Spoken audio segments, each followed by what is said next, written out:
Yo, what's up, guys? Welcome back. It's JP26. It's your boy JP here at Studio 26. We got week 14 action to go over, and there is a lot going on, and things are about to get tricky. Let's kick it old school.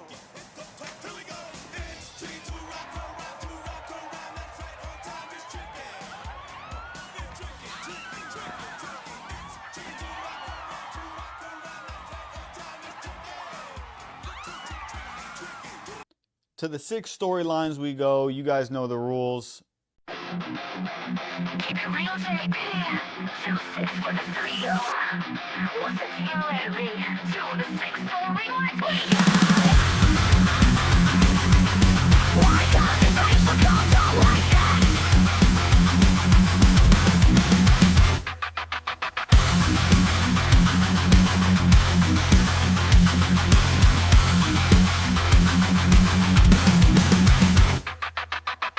To the 6 storylines we go. You guys know the rules.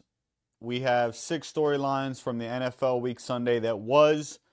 And how does it work? It goes by whatever I determine is the 6 things that stood out to me from Sunday. Yeah, well, that's just like your opinion, man. It's pretty simple. So that's what we're going to do now, and we're going to have some fun in the process. So to storyline number 6 we go. Bryce Young. Young stepping away, stepping up, being chased in the end zone, still on his feet, throws downfield, it's caught by Leggett to the 33-yard line. Oh, a last breath of that play, Bryce Young for 31. And you might be wondering to yourself, why would I choose Bryce Young when the Panthers sputtered against the Eagles and ended up losing that game? Well, the Eagles are clearly a top 2-3 team in the entire NFC, and the Panthers hung with them basically the whole day. On the road, mind you. I was impressed with Bryce Young. I like the way he played. He looks like a different guy since he came back. I can't be happier for the dude. After the amount of hate that everybody was giving this man, they were hating on this man. Hating on him. But player haters ball gives us an opportunity to hate on a diverse array of mock-ass mocks, trick-ass mocks, punk bitches and skip-scap skanks and scallywags, hoes, heifers, hee-haws, and hula-hoops. He's a young dude, and they haven't surrounded him with a whole lot of talent. You know what I mean? In the NFL, I know everybody likes to think it's all about the quarterback, and certainly that has a lot to do with it, especially in late game situations, but there's only so much a guy can overcome. And so as his team builds weapons around him and as they make a new identity, I think that Bryce is going to prove a lot of people wrong, and I think that he is going to be a good quarterback in this league. That is what I think. So shout out to you, Bryce Young. You had a great day, man. And excellent performance, bud. Fuck the haters. Why? Because fuck them, that's why. What's the number 5 storyline? Good time to the end zone. Got it! Smith, touchdown! The Dolphins win! The Fins stay afloat. Looked like they were dead all day versus the Jets, and then right at the end, they get it together and they end up winning the game. And basically, the Dolphins ended up going on a 17-3 run to end the game. You have to give this Dolphins team a lot of credit, man. They've been counted out all year long, and kind of deservedly so with the way they've played. And I'll tell you what, Tua is way more valuable to this team than I think most people realized. I think a lot of people had this idea that Tua might be like a system quarterback. Well, it turns out you can't just plug anybody into these systems and make it work. Are you sure about that? And say what you want about the Jets, but it's a division game. You know, division games are division games. They can be tough. And for the Dolphins to pull it out at the end like that after being down pretty much all day, I was thoroughly impressed with it. And once again, here we are looking at the numbers. Tua, 33 for 47, 331 yards, and 2 touchdowns. No picks. This guy is way more valuable to this team than people realize.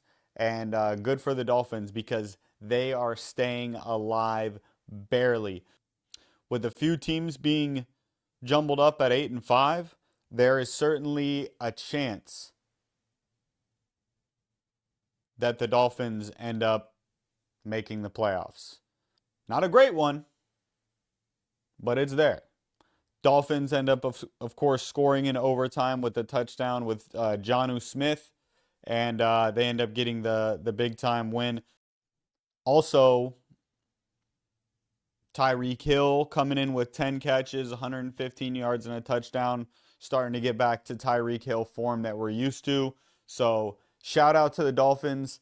Great performance, staying alive in that AFC playoff race. You never, ever really know what's going to happen in this league, so they're giving themselves a chance going into the final stretch of the year, and they needed it because if they lose that game, I think all the Dolphins fans knew that the season was basically a wrap. So they keep their season alive by this much. So you're telling me there's a chance? Yeah! What is the number 4 storyline? No! We suck again! Waldron and Eberflus vindicated. Look, I'm not saying that Eberflus is a great head coach. I'm not saying that Waldron is a great offensive coordinator. Why the fuck didn't you say so? Not making the case for that at all. But what I will say is the Bears get the shit kicked out of them by the 49ers. Let me say that again for you guys. The Bears got the shit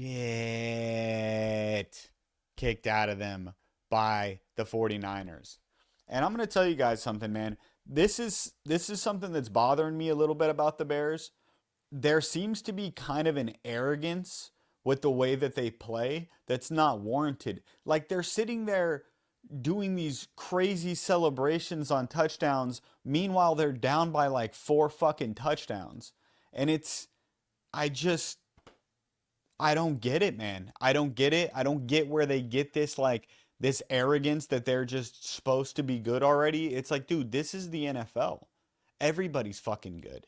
It's going to come down to like last possession games and like minor details on like almost every game. Go look at the fucking Vegas lines every week. There's a reason why every game is basically condensed to within 1 touchdown every week. And it's because all of these teams are professional and all of them are really fucking good. And so it's all about the details. And it seems like this team is a little bit more focused on looking the part and not acting the part. You know what I mean? It's like, you want to do all those celebrations? Cool, bro. Do all those celebrations when you're fucking 9-4, not 4-9. You know what I mean? That's the way I feel. Maybe I'm just old school like that, but that's the way I feel. I was watching them and like, you guys are down 4 touchdowns and they're doing like touchdown celebrations all crazy. And I'm just like, isn't that embarrassing for anybody? Like, what the fuck are we doing? But, hey, that's what it is. Hopefully there's going to be a culture change there. And maybe I'm fucking wrong, right? Maybe I'm just old school and I'm an idiot and this shit's going to fucking work out in the long run. I doubt it, but maybe, maybe. All right. So, to the number 3 storyline we go. What is that going to be? 2nd and goal. Darnold looking for his 5th touchdown pass of the day. Addison gets his 3rd.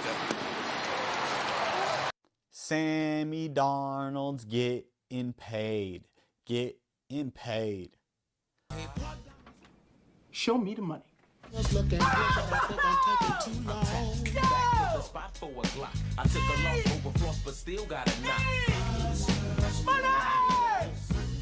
Sam Darnold's gonna get fucking paid. Paid. I'm telling you guys right now. All you haters say whatever you want about Sam Darnold. But I'm going to just tell you this. Bill Belichick, he said it best. But I'll say this. everybody has liked Darnold except the Jets. The people at Carolina that I talked to, they really liked him. He was, at the Rams and not for very long. They liked him. I think they want to re-sign him. He was looking for more of an opportunity than to play behind Stafford. And then, I know that Kevin and some of the coaches in Minnesota, they really like this guy too. So it seemed like the only people that didn't like Darnold were at the Jets. And so if you want to act like it's just KOC's system, that's fine. But the reality is, good offensive play callers, good offensive systems need a reliable quarterback. And that's what Sam Darnold can be for a team. So you're telling me that a team in free agency, and look, I get it. Every year, we talk about it. There's so much quarterback talent in the NFL. Go look around the NFL right now. Look how many offenses are struggling, right? So teams are always looking for a quarterback. That's always going to be the case. That's never going to stop being the case. It's a competitive league. Guess what? No matter how much quarterback talent you have in the league, that just means that the guys that are really special rise to the top, right? So people are always going to need to compete with that. So there's always going to be movement.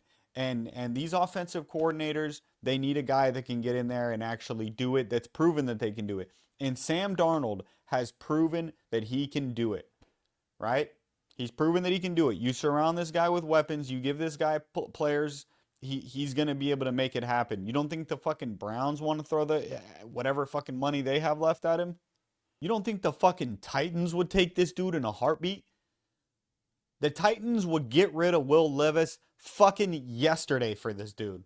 All right? I'm telling you right now. This guy's getting fucking paid in the offseason. Because the thing is with JJ coming back next year, well, from the injury and taking over the system, and they're going to want to be able to use the money to. Big thing is, if the Vikings are going to want Sam Darnold back, they're going to have to pay the fuck out of this dude. And the reality is, they got a rookie quarterback sitting right there. So Sam Darnold's probably leaving after this year, kind of depending on exactly what happens. But I would imagine Sam Darnold's leaving after this year. And once that happens, he's going to get fucking paid. Show me the money!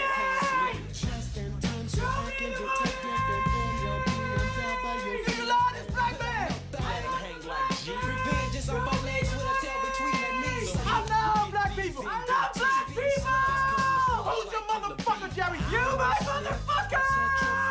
What you gonna do, Jerry? Show me the money! Early guess, Tennessee Titan for Sam Darnold. Just a thought. Just a thought. So ultimately, the Vikings double up the Falcons 42-21. And of course, Kirk Cousins throws another 2 interceptions, adding to his horrific last couple of games.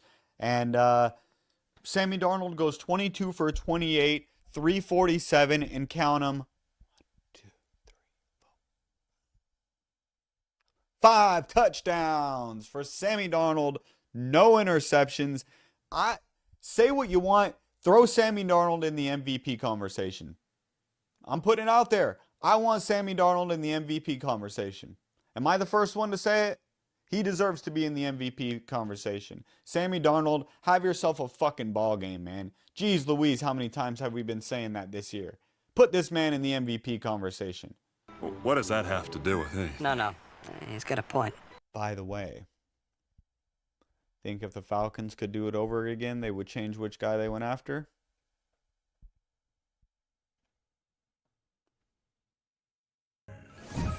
Figure that out on your own, genius. Yeah, sure did. But what is the number 2 storyline? Stafford, play fake, looking, launching. It is good. Did he stay in? Oh, he did. How on earth did he catch that and stay in bounds? Rams impress while the Bills digress. Bills.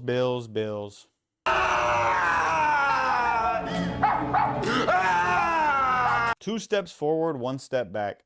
Thing about this Bills defense is every once in a while they just look soft. And they just look like they get the shit beat out of them. So there's something about this Bills team that scares me come playoff time. They have Josh Allen, who's fucking Superman. But we've seen this story so many times, so many times, so many times. The NFL playoffs is not just about the quarterback you have. You have to have the whole thing together. It's got to be the whole thing together.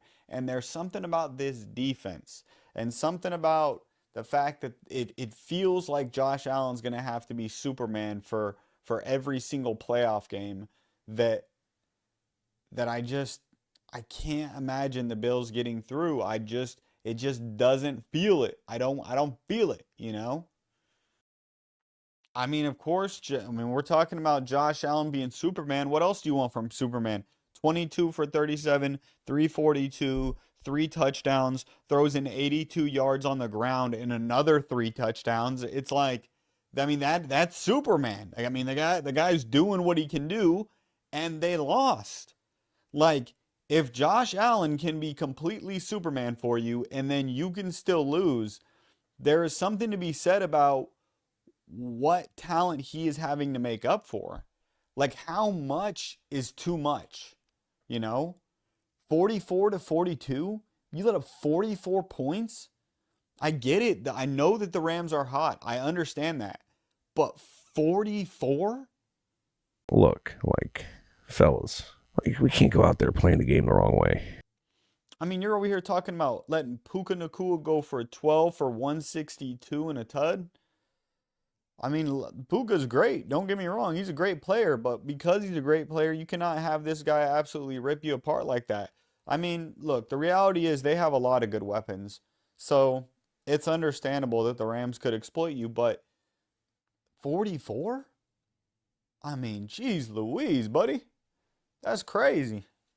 So, I don't know. I just think you putting 44 up against the Bills defense, there is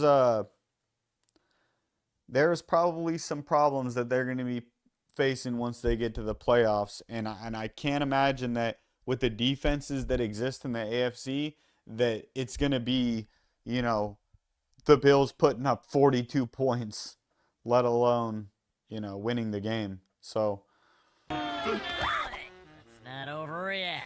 Rams are very much alive. They have all their weapons back. And Stafford is slinging that thing, man. He is slinging that pill.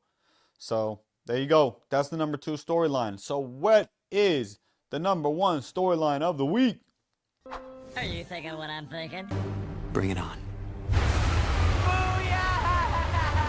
This is for the division, for the Chiefs. And right off the upright, and in for the division.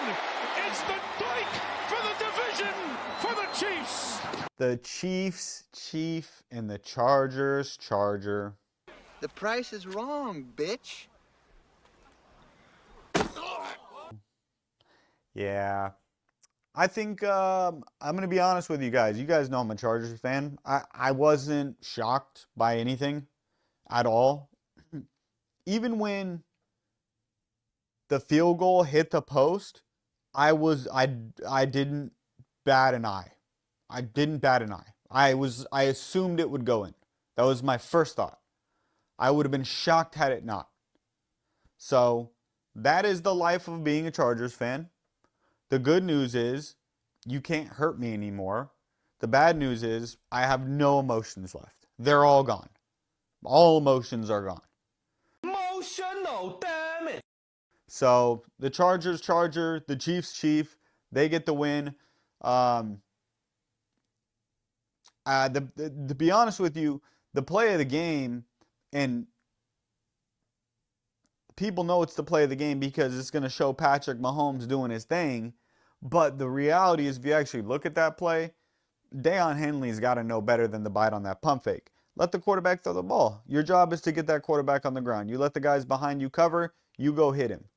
And because it was the moment that it was, because the moment was big, you know, keep in mind that Henley is a young player, still learning. These things happen. You know, I'm not killing the guy. It is what it is. I'm not perfect either, right? I make mistakes all the time. But the reality is, he knows, and the coaches know, and everybody knows, and he will learn from this, that you can't bite on that pump fake. You can't do it. Knows it, and Juju's in motion. It is Mahomes on the roll. Mahomes pumping. Stops, throws, complete for Kelsey in the first down. They've done it again. Mahomes to Kelsey.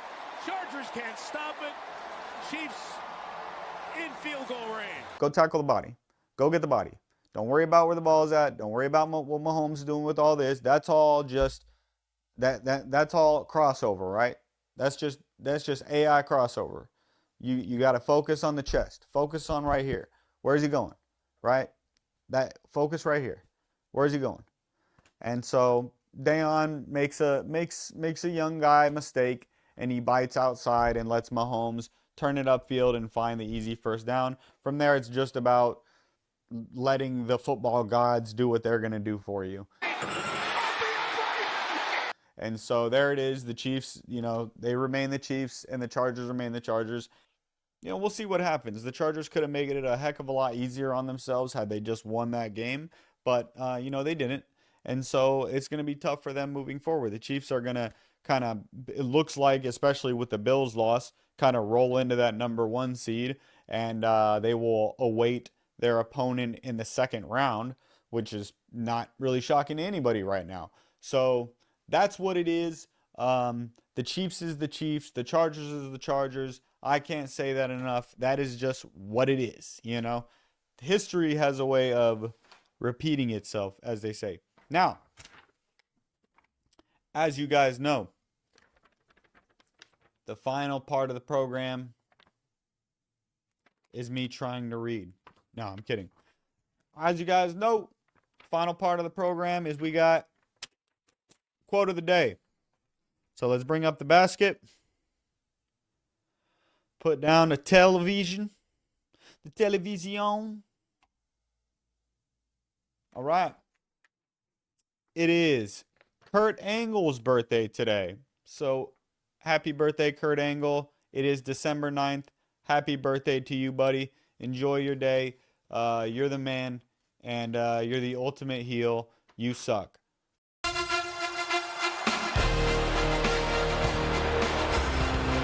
and gentlemen, it is a rivalry like no other. Kurt Angle.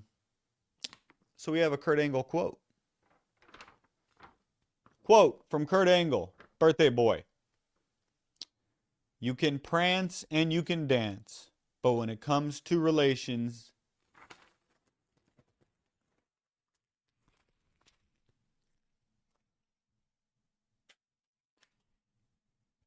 keep it in your pants. Keep it real, JP. 2-6 for the 3-0. What's the deal lately? 2-6 for rewind, please.